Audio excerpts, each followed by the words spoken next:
Perjalanan setelah kematian. Setelah mati, kita mau kemana? Dan apakah kita tetap melakukan perjalanan setelah kita mati nanti?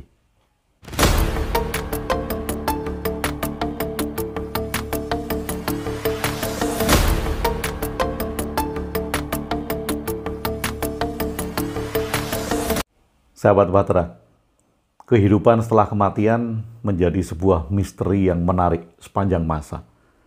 Dan kajian-kajian tentang kehidupan setelah kematian, perjalanan setelah kematian menjadi menarik. Keingintahuan kita akan kehidupan setelah kematian atau perjalanan setelah kematian itu membuat banyak manusia untuk mencari tahu mana yang benar. Nah, sampai sekarang sayangnya bahwa kehidupan setelah kematian itu masih merupakan sebuah asumsi. Karena tidak ada satupun orang yang pernah mati kemudian balik lagi dan secara faktual menceritakan pengalamannya. Tapi banyak yang mengatakan bahwa dia mati suri kemudian balik lagi menceritakan di pengalaman mati surinya. Nah, berbeda dengan mati suri karena keadaan mati suri itu belum mati yang sebenarnya. Artinya bahwa ada bagian-bagian dari pikiran yang masih bekerja, bagian memori yang masih bekerja, dan kalau kita membaca pengalaman-pengalaman mati suri itu, semuanya tidak sama. Semuanya tergantung dari apa yang sering dipikirkan saat dia hidup di dunia. Jadi itu juga tergantung kondisi atau keterkondisian dia dengan apa yang dianggap tentang alam setelah kematian. Kalau dia yakin selama hidup, dia yakin bahwa kematian itu ada yang menjemput, pakaian berwarna putih, kemudian masuk lorong putih, kemudian ada yang percaya bahwa dia dibawa ke suatu tempat yang remang-remang, nggak ada panas, nggak ada dingin, ya itu yang terjadi. Artinya setiap manusia mempunyai keterkondisiannya masing-masing terhadap dogma yang dia pelajari selama hidup, dan itulah yang dialami selama orang-orang tersebut mati suri dan menceritakan pengalamannya. Dan menariknya kalau kita membaca salah satu pengalaman orang yang mati suri, ada beberapa yang mengatakan bahwa mereka nggak melihat apa-apa. Dia hanya seperti orang tertidur dan kemudian terbangun, dia nggak ngalamin apa-apa. Tidak mempunyai gambaran apapun juga. Ini juga menarik juga kan, jadi tidak semuanya sama. Kembali kepada kematian. Kehidupan setelah kematian itu masih merupakan asumsi. Kenapa asumsi?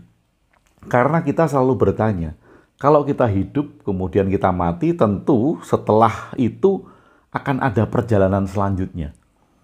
Maka karena pikiran logis kita mempertanyakan, mungkin saja ada perjalanan selanjutnya, maka kemudian kita berasumsi bahwa ada kehidupan setelah kematian.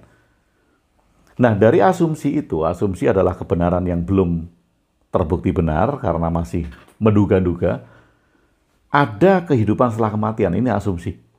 Nah, karena ada asumsi kehidupan setelah kematian, kemudian dibuatlah sebuah gagasan atau konsep perjalanan. Nah, gagasan atau konsep perjalanan ini yang disebut oleh sebagian orang sebagai perjalanan ruh. Perjalanan ruh setelah kematian. Jadi asumsi, pertama kali ya, manusia berasumsi bahwa kehidupan setelah kematian itu ada. Karena ada asumsi kehidupan setelah kematian, maka kemudian manusia membuat gagasan perjalanan. Jadi kita bisa membedakan ya, apa itu asumsi dan apa itu gagasan. Kenapa gagasan lahir? Karena ada asumsi. Nah, gagasan perjalanan tentang ruh ini yang kemudian menciptakan berbagai macam cerita. Cerita bahwa ruh itu singgah di beberapa persinggahan. Bahwa ruh itu harus membersihkan dirinya. Bahwa ruh itu kalau kemudian di kehidupan dunia itu banyak berbuat jahat, maka roh itu akan mengalami siksa. Kalau kemudian roh itu diuji lagi dengan berat timbangan, berat ke kiri atau ke kanan. Nah, ini semua adalah gagasan. Gagasan atau ide tentang perjalanan ruh. Yang sekali lagi, gagasan ini muncul karena adanya asumsi bahwa ada kehidupan setelah kematian. Oke, sampai sekarang belum ada yang bisa membuktikan bahwa kehidupan setelah kematian itu ada. Tapi kita bisa berasumsi, setiap tradisi, setiap budaya, setiap agama punya asumsi bahwa kehidupan setelah kematian itu ada. Kemudian karena asumsinya itu, setiap budaya, setiap tradisi agama mempunyai gagasan perjalanan. Nah, gagasan perjalanan ini di dalamnya salah satunya adalah surga dan neraka. Ada hukuman dan ada reward, ada hadiah. Ini adalah gagasan, karena perjalanan tadi.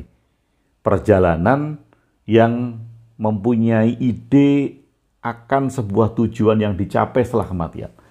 Maka kemudian ada fase-fasenya, ada hukumannya, ada hadiahnya, ada ujiannya. Nah, ini adalah gagasan.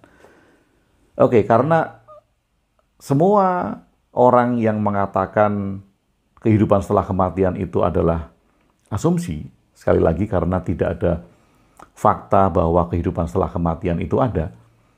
Kemudian kalau ditanya bagaimana cara pandang saya terhadap kehidupan setelah kematian, saya juga memakai asumsi itu. Kemudian saya juga memakai salah satu gagasan tentang perjalanan setelah kematian. Tentu Anda bebas memakai asumsi apapun juga yang sesuai dengan Anda, sesuai dengan tradisi Anda, dan sesuai dengan agama yang Anda yakini. Lalu Anda juga bebas untuk menentukan memakai gagasan apa saja yang sesuai dengan keyakinan Anda, sesuai dengan agama Anda.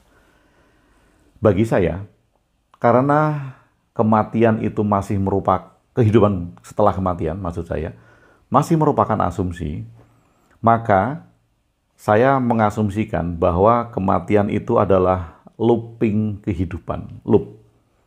Jadi kalau Anda memutar musik, menunya Anda bikin loop, itu nggak berhenti-berhenti.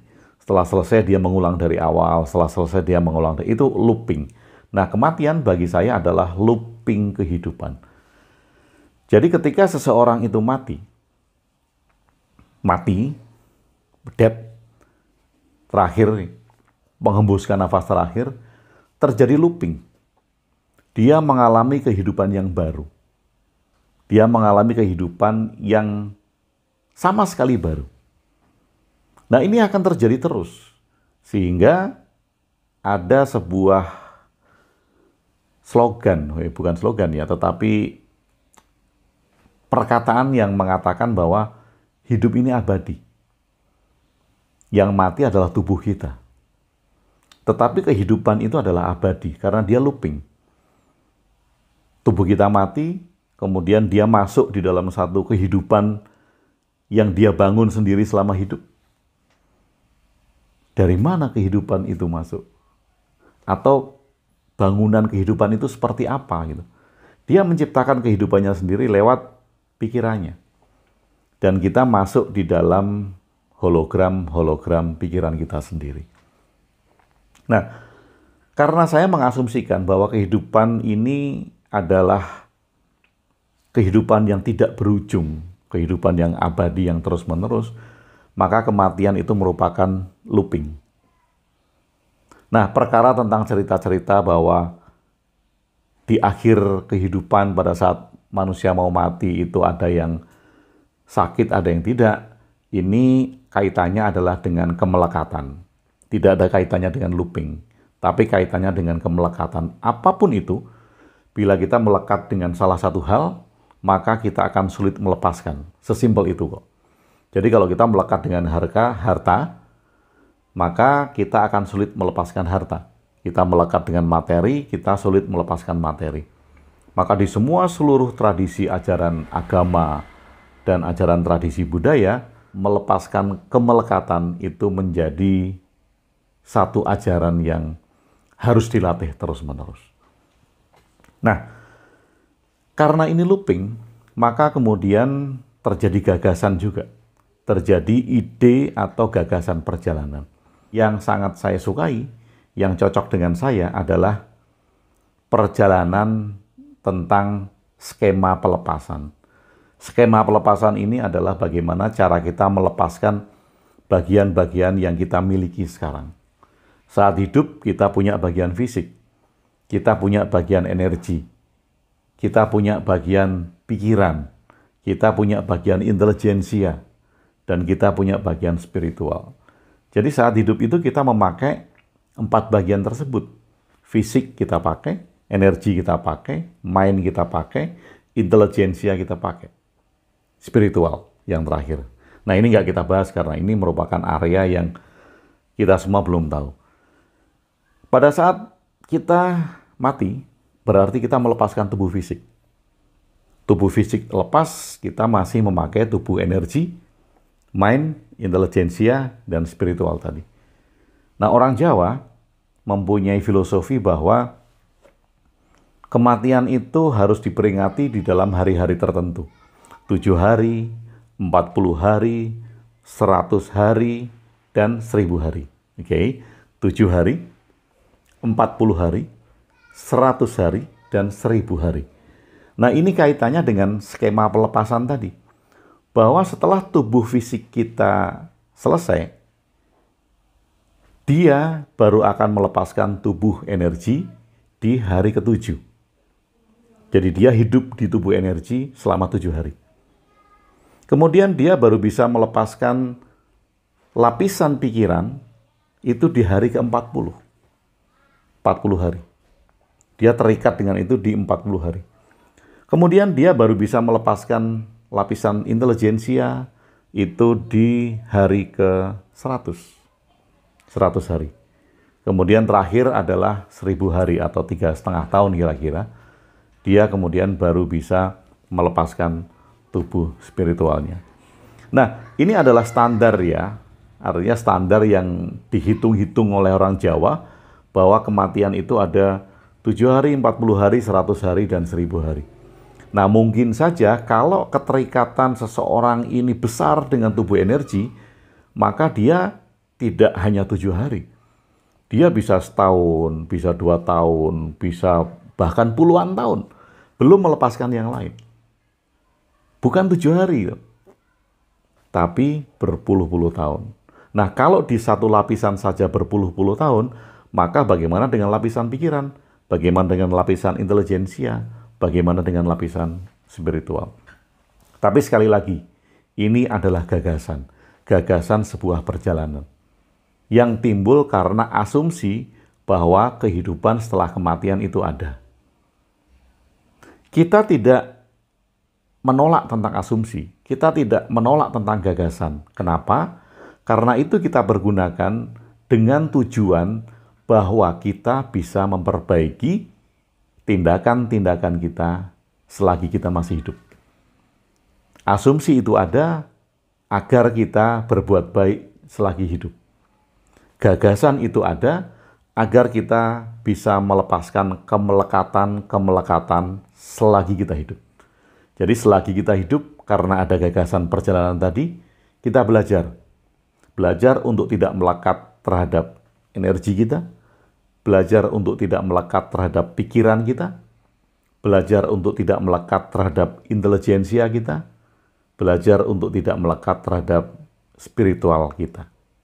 Jadi apapun itu, entah itu dinamakan spiritualitas, ketika kita melekat dengan itu, maka itu menjadi bencana bagi kita. Karena di spiritual pun ada istilah spiritual trap atau jebakan-jebakan spiritual. Jadi inilah asumsi kehidupan setelah kematian versi saya dan gagasan perjalanan setelah kematian versi saya juga. Tentu bahwa kita semuanya punya versi masing-masing. Bagi Anda yang yakin dengan versi dari tradisi dan agama Anda, Ya yakini itu. Bukan tentang apakah hal itu benar atau tidak. Itu nggak peduli sama sekali. Nggak penting sama sekali. Yang penting adalah apakah asumsi atau gagasan itu bermanfaat bagi kehidupan Anda saat ini atau tidak. Apakah asumsi dan gagasan itu memperbaiki atau membuat Anda menjadi semakin baik di dalam kehidupan ini atau tidak. Itu yang penting. Kehidupan setelah kematian. Wah, kalau kita membayangkan di salah satu cerita-cerita dogma itu ngeri ya. Dimasukin besi panas, digergaji, batu yang makin berat, tangan kita dipotong-potong. Tapi sekali lagi, itu boleh. Itu boleh. Asumsi itu boleh, gagasan itu boleh. Tujuannya tadi, apakah hal itu membuat Anda menjadi semakin baik di dalam hidup sekarang ini atau tidak? Itu penting. Terima kasih sudah bersama saya Gung WB di Ruang Diri. Stay original and authentic.